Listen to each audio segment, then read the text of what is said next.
محترمہ، آپ کا منا مرا ہوا نہیں بلکہ زندہ ہے، دیکھو تو صحیح وہ حرکت کر رہا ہے۔ دکھیاری ماں نے بے تابی کے ساتھ اپنے منع کی لاش پر سے کپڑا اٹھایا اور دیکھا تو سچ مچ وہ زندہ تھا اور ہاتھ پیر ہلا کر کھیل رہا تھا۔ اتنے میں وہ خانقاہ والے بزرگ اندر سے باہر تشریف لائے اور بچے کو زندہ دیکھ کر ساری بات سمجھ گئے، اور پھر لاٹھی اٹھا کر یہ کہتے ہوئے اس مدنی منع کی طرف لپکے کہ تو نے ابھی سے تقدیر خدا بندی عز و جل کے سر بستہ راز کھولنے شروع کر دیے ہیں۔ مدنی منع وہاں سے بھاگ کھڑا ہوا اور وہ بزرگ رحمت اللہ تعالی علیہ اس مدنی منع کے پیچھے دوڑنے لگے۔ یکایک وہ مدنی منع قبرستان کی طرف مڑا اور بلند آواز سے پکارنے لگا، اے قبر والوں مجھے بچاؤ۔ تیزی سے لپکتے ہوئے وہ بزرگ اچانک ٹھٹک کر رک گئے، کیونکہ قبرستان سے 300 مردے اٹھ کر اس مدنی منع کی ڈھال بن چکے تھے، اور وہ مدنی منع دور کھڑا اپنا چاند سا چہرہ چمکاتا مسکرا رہا تھا۔ اس بزرگ نے بڑی حسرت کے ساتھ مدنی منع کی طرف دیکھتے ہوئے کہا، بیٹا ہم تیرے مرتبے کو نہیں پہنچ سکتے، اسی لیے تیری مرضی کے آگے اپنا سر تسلیم خم کرتے ہیں۔ مجھے پردے میں رہ کر سننے والی اسلامی بہنوں اور مدنی چینل کے ناظرین، آپ جانتے ہیں وہ مدنی منع کون تھا؟ اس مدنی منع کا نام عبد القادر تھا، اور آگے چل کر وہ غوث الاعظم علیہ رحمت اللہ الاکرم کے لقب سے مشہور ہوئے، اور وہ بزرگ ان کے نانا جان حضرت سیدنا عبداللہ صومعی علیہ رحمت اللہ القوی تھے۔ صلو علی الحبیب صلی اللہ تعالی علی محمد، توبوا الی اللہ استغفر اللہ، صلو علی الحبیب صلی اللہ تعالی علی محمد۔ السلام علیکم ورحمۃ اللہ وبرکاتہ۔ نحمدہ ونصلی علی رسولہ الکریم، اما بعد۔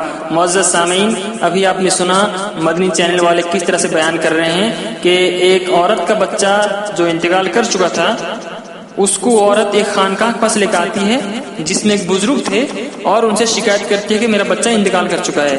پھر اس کے بعد بزرگ کہتے ہیں کہ نہیں، تمہارا بچہ زندہ ہے۔ وہ جب دیکھتی ہے تو بچہ کھیل رہا ہے اور ہاتھ پر ہلا رہا ہے اور حرکت کر رہا ہے۔ فکر یہ دینا چاہتے ہیں مدنی چینل والے کہ کسی کو کچھ پریشانی ہو، دکھ ہو، مصیبت ہو، غم ہو، یہاں تک کہ اگر کوئی انتقال کر جائے تو وہ اللہ سے دعا مانگنے کی بجائے، اللہ کے سامنے اپنی مشکل رکھنے کی بجائے کہاں جائے؟ خانقاہ جائے اور اس بزرگ کے پاس جائے۔ اللہ کیا فرماتا ہے؟ آئیے ہم قرآن دیکھتے ہیں۔ اللہ نے فرمایا، اعوذ باللہ من الشیطان الرجیم، امن یجیب المضطر اذا دعاہ ویکشف السوء ویجعلکم خلفاء الارض االہ مع اللہ قلیلا ما تذکرون، سورہ نمل آیت نمبر 62۔ اللہ فرماتا ہے، غم زدہ، مصیبت زدہ، پریشان زدہ جب پکارتا ہے، جب وہ آہو بکا کرتا ہے، امن یجیب، کون ہے اس کے دعا کو سننے والا، کون ہے اس کے پکار کو سننے والا، کون ہے اس کے تکلیف کو دور کرنے والا، ویکشف السوء، اور کون ہے اس کی تکلیف کو دور کرنے والا۔ امن یجیب، کون اس کی دعا کو سنتا ہے، اس کی پکار کو کون سننے والا ہے سوائے اللہ کے۔ آگے اللہ فرماتا ہے، جو غم زدہ، مصیبت زدہ، پریشان زدہ اللہ کو پکارتا ہے تو اللہ اس کی بات کو سنتا ہے، اور ویکشف السوء، اور اس کے غم کو، اس کے درد کو، اس تکالیف کو دور کر دیتا ہے۔ اس کے بعد ویجعلکم خلفاء الارض، اس کے بعد اللہ تعالیٰ تمہیں زمین کا خلیفہ بنا دیتا ہے۔ یہ کون کرتا ہے؟ اللہ کرتا ہے۔ آگے فرماتا ہے، الہ مع اللہ، کیا اللہ کے ساتھ کوئی اور معبود ہے؟ کیا اللہ کے ساتھ بھی کوئی اور معبود ہے؟ کیا اللہ کے سوا کوئی مشکل گسا ہے؟ کیا اللہ کے سوا کوئی حاجت روا ہے؟ کیا اللہ کے سوا کوئی غوث اعظم ہے؟ کیا اللہ کے سوا کوئی بندہ نواز ہے؟ کیا اللہ کے سوا کوئی غریب النواز ہے؟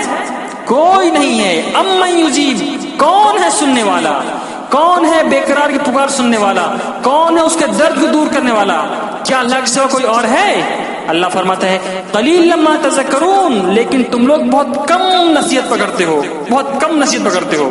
تو ایک قرآن کی آیت ہے، اللہ اس آیت میں فرماتا ہے کہ دکھ ہو، غم ہو، پریشانی ہو، بے چینی ہو، بیماری ہو، تنگ دستی ہو، غربت ہو، جس حال میں ہو ایک اللہ کو پکارو، ایک اللہ کو پکارو۔ پہلی آیت میں کیا ہے؟ آیت کے پہلے میں امن یجیب، کون ہے سننے والا؟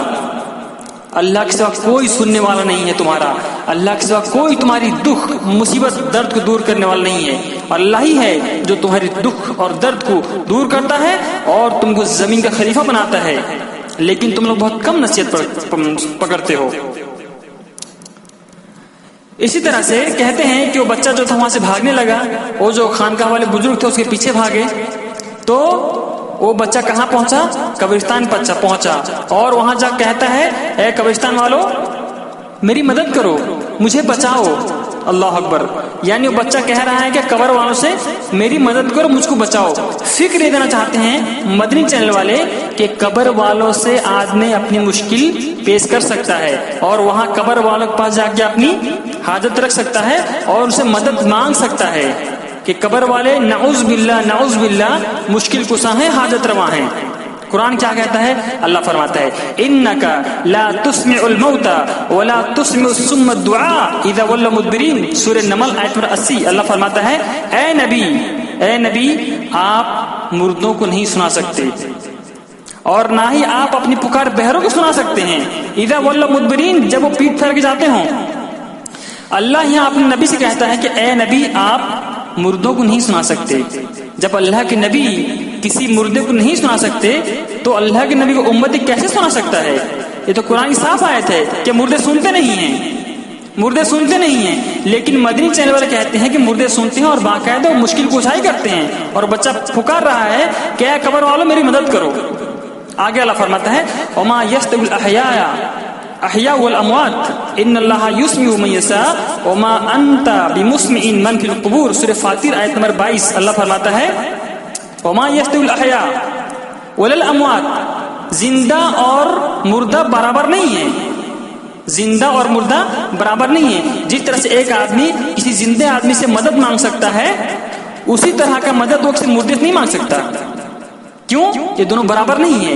ان اللہ یسمع من یشاء، اللہ رب العزت جس کو چاہے سنا دے، لیکن وما انت بمسمع من فی القبور، اے نبی آپ ان لوگوں کو نہیں سنا سکتے جو قبروں میں مدفون ہیں۔ وما انت، اے نبی آپ نہیں سنا سکتے جو قبروں میں ہیں۔ قرآن کی اس دعا سے پتہ چلتا ہے کہ مردے سنتے نہیں ہیں، اور زندہ اور مردہ برابر نہیں ہیں۔ جب زندہ اور مردہ برابر نہیں ہیں، جس طرح سے ایک آدمی کسی زندہ سے مدد مانگ سکتا ہے، اور جو مدنی منا تھا وہ باقاعدہ قبر والے سے فریاد کر رہے میری مدد کرو، مجھ کو بچاؤ۔ یہ کون سی تعلیم ہے یہ مدنی چینل والوں کی؟ یہ کون سی تعلیم ہے یہ؟ اور کہتے ہیں کہ قبرستان سے 300 مردے اٹھ کر اس مدنی منع کی ڈھال بن چکے تھے۔ اللہ اکبر، یعنی قیامت سے پہلے یہ جو مردے تھے قبر پھاڑ کے باہر نکل گئے، باقاعدہ قبر پھاڑ کے باہر نکل گئے۔ حدیث کیا کہتی؟ آئیے ہم حدیث دیکھتے ہیں۔ حدیث اس طرح ہے، ان ابی ہریرہ رضی اللہ عنہ قال قال رسول اللہ صلی اللہ علیہ وسلم انا سید ولد آدم یوم القیامہ واول من ينشق عنه القبر واول الشافعین واول المشفعین او کما قال نبی صلی اللہ علیہ وسلم، رواہ مسلم فی کتاب الفضائل۔ امام مسلم علیہ الرحمہ اس حدیث کو ایسے ہی کتاب الفضائل کے اندر لائے ہیں۔ راوی حضرت ابو ہریرہ ہیں۔ حضرت ابو ہریرہ فرماتے ہیں کہ اللہ کے رسول صلی اللہ علیہ وسلم نے ارشاد فرمایا کہ میں آدم علیہ السلام کے تمام اولاد میں سے سب کا سردار ہوں۔ انا سید ولد آدم یوم القیامہ، قیامت کے دن میں تمام آدم کے اولاد میں سب کا سردار ہوں گا۔ وَأَوَّلُ مَن يَنشَقُّ عَنْهُ الْقَبْرُ، اور سب سے پہلے میری قبر یعنی نبی اکرم صلی اللہ علیہ وسلم کا جو قبر مبارک ہے سب سے پہلے پھٹے گا، سب سے پہلے نبی کا قبر پھٹے گا۔ اور وَأَوَّلُ الشَّافِعِينَ، اور میں سب سے پہلے سفارش کروں گا اور میری سفارش قبول کی جائے گی۔ دلیل اس حدیث یہ لینا ہے کہ اللہ کے فرماتے ہیں کہ سب سے پہلے میری قبر پھٹے گی، یعنی قیامت سے پہلے یہ قبر کا پھٹنا جو ہے یہ سب سے پہلے آپ صلی اللہ علیہ وسلم کا جو قبر مبارک ہے پہلے وہ پھٹے گا۔ لیکن یہ مدنی چینل میں کہتے ہیں کہ جو بزرگ تھے جو بھاگ کے اس بچے کے پیچھے گئے اور بچہ اور فریاد کیا کہ اے قبر والو مجھے بچاؤ. اس کے اس کہنے پر مردے سن بھی لیے اور قبر پھاڑ کے اوپر آ گئے اور آ کے بچا بھی لیا. اس کی ڈھال بن گئے اس بچے کو. اگر وہ بچہ اتنا کرامت والا تھا کہ اپنے آپ زندہ ہو گیا تھا تو پھر اس قبر والے بچے کو فریاد کرنے کی کیا ضرورت ہے کہ اے قبر والے میری مدد کرو. اور اس کے اس پکارنے میں باقی 300 مردے باقاعدہ 300 مردے قبر پھاڑ کے باہر آ گئے اور ڈھال بن چکے ہیں. نعوذ باللہ. یہ کون سی تعلیم ہے؟ یہ کون سا توحید ہے؟ یہ کون سا اسلام کا طریقہ ہے جو مدنی چینل والے اپنے چینل کے ذریعے پھیلا رہے ہیں؟ یہ کفر ہے، یہ شرک ہے، یہ سراسر قرآن اور احادیث کی تعلیم سے ایک دم بہت دور کی تعلیم ہے. یہ جو لوگ ان کے متبعین ہیں، جو لوگ ان کے پیروکار ہیں، ان کے گمراہی میں اور ان کے گمراہی میں، ان کے شرک میں، ان کے کفر میں، ان کے بدعات میں ذرہ برابر بھی شک شبہ نہیں ہے. کیونکہ ان کی تعلیم نہ تو قرآن کے مطابق ہے نہ ہی حدیث کے مطابق ہے. تو ہم درخواست کرتے ہیں سامعین سے، جو لوگ ان کے چینل کو سنتے ہیں اور ان کو صحیح سمجھتے ہیں، ہماری ان باتوں کو سنیں، کیونکہ ہماری جو باتیں الحمدللہ بفضلہ تعالی قرآن اور حدیث کے مطابق ہم بات کرتے ہیں. اور ہم ان مدنی چینل والوں کو جو بھی واقعہ ان کا ہے، ہم ان کے باتوں کو قرآن اور احادیث کی روشنی میں رد کرتے ہیں. اللہ تعالیٰ سے دعا ہے اللہ تعالیٰ ہمیں ان مشرکوں سے، ان بدعتیوں سے بچنے کی توفیق دے اور ان کے تمام برے اور گندے اور شرکیہ اور کفری عقائد کو رد کرنے کی توفیق عطا فرمائے. آمین یا رب العالمین. وصلی اللہ علی نبینا محمد وعلی آلہ وصحبہ اجمعین. السلام علیکم ورحمۃ اللہ وبرکاتہ.